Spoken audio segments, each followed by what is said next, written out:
서로 인사할까요? 흘려보내. 네, 감사합니다. 예배 자리에 나온 우리 모두에게 주님께서 원하시는 사람들이 되기를 결단하는 귀한 시간이 되기를 소망합니다. 하나님이 원하시는 사람즈라는 제목으로 함께 말씀을 나누기를 원합니다.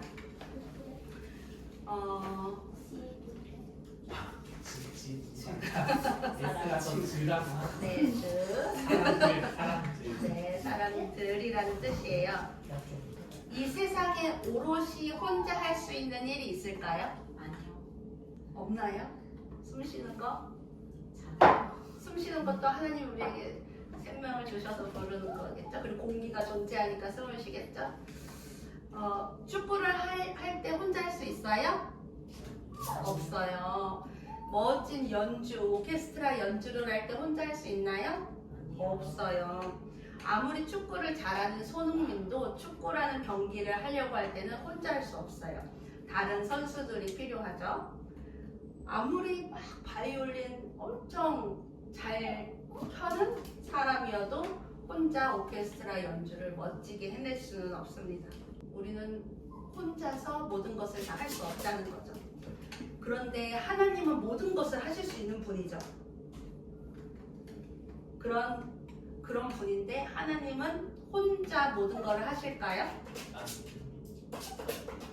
아니에요.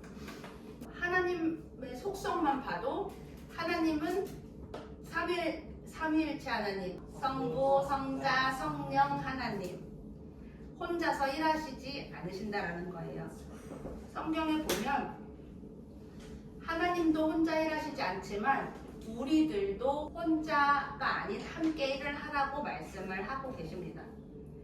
오늘은 출애굽기 말씀을 읽었어요. 출애굽기에서 오늘 나온 인물이 누구냐면 모세와 모세의 장인 이드로라는 사람이 등장합니다. 모세의 장인 이드로는 이스라엘 백성들을 애굽으로부터 이끌어내신 하나님의 그 역사에 대한 소문을 듣고 모세와 이스라엘 백성들이 지쳐있는 그 광야로 찾아왔어요. 가족들을 다 데리고. 그리고 모세를 통해서 소문으로만 들었던 그 하나님의 놀라운 일들을 모세와 직접 만나서 모세가 생생하게 이드로에게 설명을 해주었죠. 하나님이 이러한 놀라운 일들을 해서 이렇게 우리를 이끌어내셨습니다. 그 이야기를 생생하게 들은 이드로는 하나님의 능력을 인정하고 찬양할 수밖에 없게 됩니다. 정말 하나님은 살아계신 분이구나. 그리고 광야에 온 지 이튿날 나가보니까 모세가 아침부터 저녁까지 백성들의 일을 해결하기 위해서 혼자 열심히 재판을 감당하고 율법을 전하고 하는 모습을 보았어요. 아침부터 정말 꼬박 저녁까지 그렇게 모든 일들을 하는 거예요. 그리고는 모세에게 이야기를 하죠. 자네 어찌 일을 그렇게 처리하는가? 어떻게 하루 종일 자네 혼자서만 일을 그렇게 하는가? 라고 이야기를 한 거예요. 너무 걱정되고 안쓰러워서. 모세가 대답하죠. 사람들이 문제가 있으면 저한테만 찾아옵니다. 그래서 저는 그것을 재판도 해줘야 되고 하나님의 규례와 법은 뭔지 계속 혼자서만 달려줘야 합니다. 라고 이야기를 대답하죠. 그리고서 다시 이드로가 대답을 한 거예요. 근데 자네 그렇게 일하는 것은 옳지 않네. 이렇게 하면은 자네도 백성들도 모두 지치고 말 걸세. 모세는 그동안 자신이 하고 있는 일에 대해서 문제의식을 갖지 못했습니다. 원래 하던 대로, 원래 하던 방식대로 또 최선을 다해서 모세는 열심히 했어요. 결코 게으르지도 않았어요. 열심히 최선을 다해서 자기에게 맡겨진 그 일들을 감당했던 거죠. 근데 어느 순간 보니까 자기도 모르는 사이에 지쳐갔을 거예요. 왜냐? 그 엄청 많은 장정들을 데리고서 있잖아요. 광야에서는 그 모든 사람들의 문제를 모세 혼자 해결을 해야 되기 때문에 지쳐만 갔을 겁니다. 근데 모세뿐만이 아니라 지쳐갔던 거는 백성들도 지쳐갔을 거예요. 나의 문제 하나 해결받기 위해서 줄을 섰는데, 아침에 와서 줄 섰는데 하루가 꼬박 지나야 해결을 받고, 아니 어쩌면은 그 다음날로 미뤄질 수도 있죠. 모세도 지치고 백성들도 지치고. 근데 그렇게 원래 하던 방식이니까, 그 공동체가 해오던 방식이니까 모두가 어떤 문제의식을 느끼지 못했고 해결 방법도 찾지 못했을 거예요. 한 공동체가 오래 지속되다 보면 문제가 발생됐음에도 불구하고 문제의식을 갖지 못하는 경우들이 있어요. 어쩌면 문제의식이 있더라도 다른 해결 방식을 찾지 못해서 어쩔 수 없이 뭐 원래 그런 거지 하고 문제를 안고 가는 경우가 많습니다. 근데 이게 한 리더에만 모든 것이 집중되었을 때 이렇게 문제에서 벗어나기가 어려운 경우가 많아요. 리더의 말이 그 공동체의 법이 되고 힘이 되고, 그렇기 때문에 다른 사고와 방법과 비판적인 통찰을 하기 어렵게 되는 거죠. 그렇게 되면 점점 공동체의 문제는 심각해져 가는데, 우리 문제에 대해서 합리화하고 아니야 그러지 않을 거야 부인하기도 하고, 그러나 그 공동체는 계속 상처가 골마가고 그렇게 공동체가 힘들어져 가게 되는 거죠. 정말 위험한 상태로 가게 되는 거죠. 근데 문제가 발생했을 때 필요한 것이 있어요. 그 문제를 객관화해서 바라보는 것이 필요하죠. 그게 내부에 그런 시각을 가진 사람이 있으면 더 좋고, 외부에서 그 문제에 대해서 알려줄 수 있는 사람이 있으면 매우 좋은 기회, 문제를 해결할 수 있는 기회가 될 수 있다는 거예요. 이때 이 이스라엘 공동체에게 이드로가 왔죠.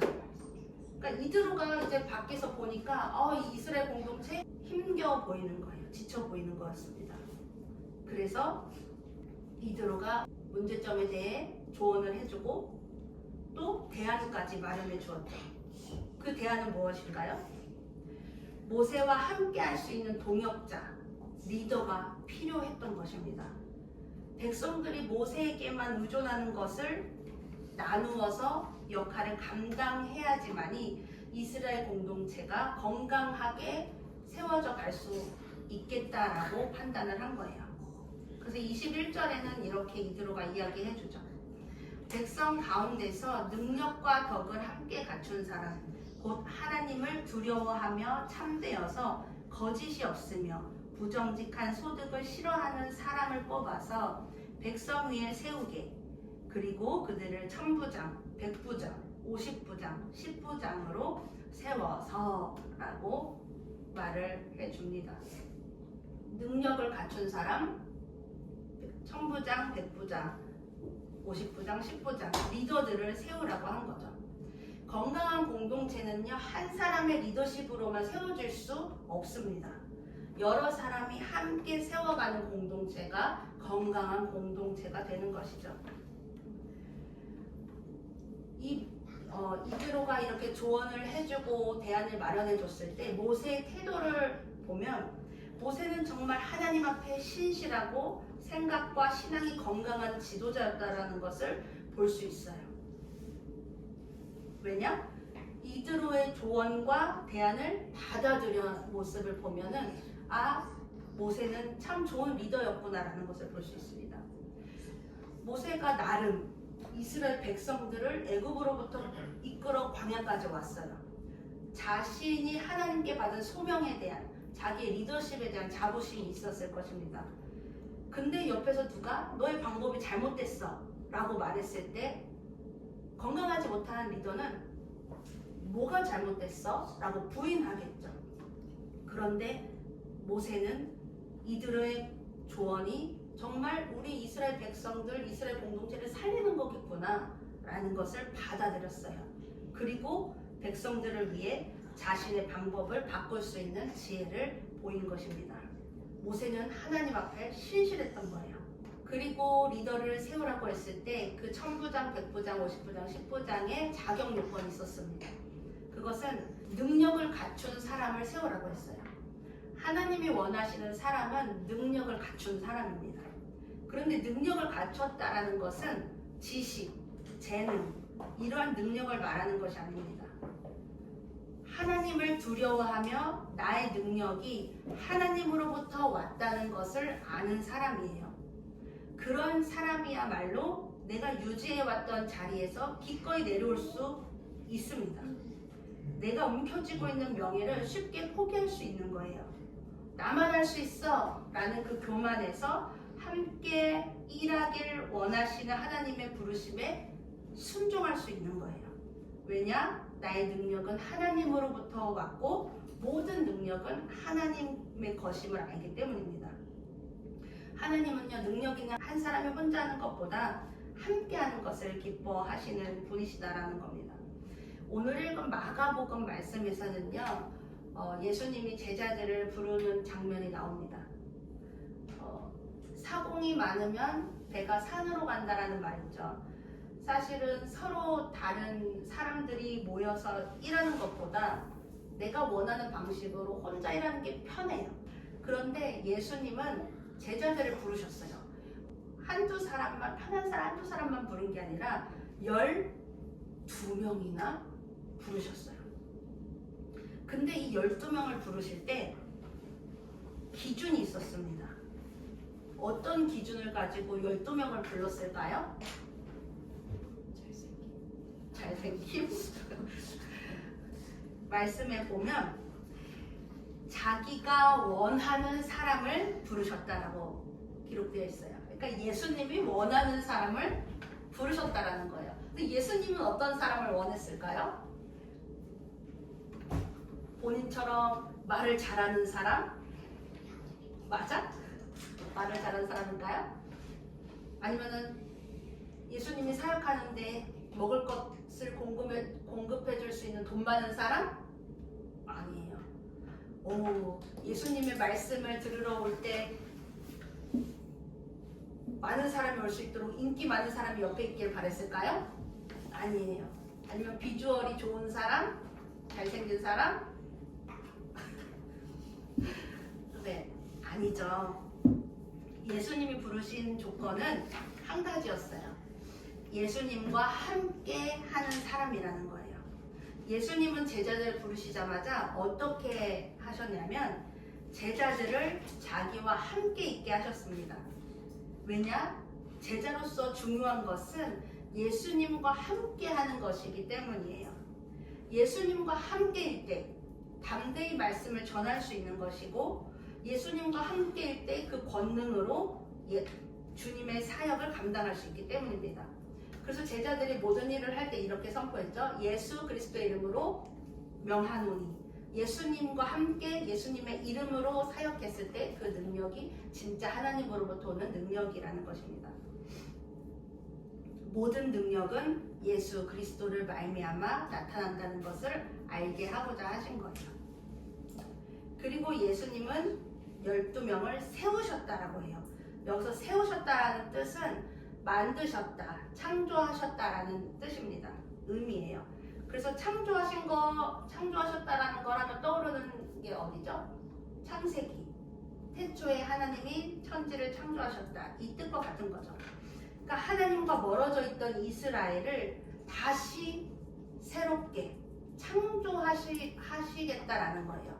다시 제자들을 새 창조하겠다라는 의미입니다. 에덴에서 처음 사람들을 만드셨을 때 아담과 하와는 하나님과 함께 있었어요. 그런데 점점 멀어졌죠. 그리고 예수님 시대에 오기까지 점점 하나님과 멀어져 가고 있는 백성들이었습니다. 그런데 다시 제자를 삼으셨다라는 건 이 멀어졌던 관계를 다시 새롭게 창조하여서 내 안에 품겠다. 나와 가까이 하게 하겠다라는 거예요. 새롭게 창조되었다라는 것은 다시 하나님께로 돌아왔다는 것입니다. 이제 하나님과 함께 하는 삶을 산다는 거예요. 우리는 생각해보면 날마다 주님을 멀리합니다. 어떠한 순간에 자꾸 하나님을 까먹고 멀리하며 외면하며 살아가죠. 근데 하나님은 계속 우리를 제자로 부르시고 함께하게 원하신다는 거예요. 혹시 우리의 삶이 하나님과 멀어져 있지는 않으신가요? 다시 새롭게 우리를 창조하시는 하나님과 동행하면서 주님 안에, 주님의 능력 안에 살아가는 우리가 되길 소망합니다. 고린도전서 말씀을 가지고 나누었어요. 은사는 모양은 다르지만 같은 성령 안에서 사용되어진다는 거예요. 우리가 성령 안에 있을 때 우리 삶을 통해 드러나는 것이 은사입니다. 우리가 성령 안에 있지 않으면요, 어떤 은사도 우리에게 유익함이 없어요. 우리가 성령 안에 있을 때, 우리 교회가 성령의 인도하심을 받을 때 우리 삶을 통해서, 우리 교회를 통해서 살아계신 하나님의 역사가 일어나는 것입니다. 이제 말씀을 마무리할 거예요. 모세에게 혼자 일하는 것보다 함께 일하길 원하셨습니다. 예수님도 혼자 사역하지 않으셨으며 성령의 은사도 모두에게 다양하게 주셨습니다. 하나님이 원하시는 사람은 능력이 많은 사람이 아니라 하나님의 능력을 인정하며 신뢰하는 사람입니다. 능력이 하나님으로부터 오는 능력을 인정하는 것이 진짜 능력이라는 거죠. 예수님과 동행하면서 같은 성령 안에서 모두의 유익을 위해 더불어 가는 사람이 하나님께서 원하시는 사람입니다. 제가 20대 때 좋아했던 문장 하나가 뭐였냐면은, 학생회를 하면서 그래 이거야 이러면서 이제 학생회 활동을 했었는데, 한 사람의 10걸음보다 10사람의 한 걸음이 낫다 라는 말이 있어요. 우리 흘려보내는 교회가 하나님께서 원하시는 사람들이 모인 복된 공동체가 되길 소망합니다. 우리 기도하겠습니다.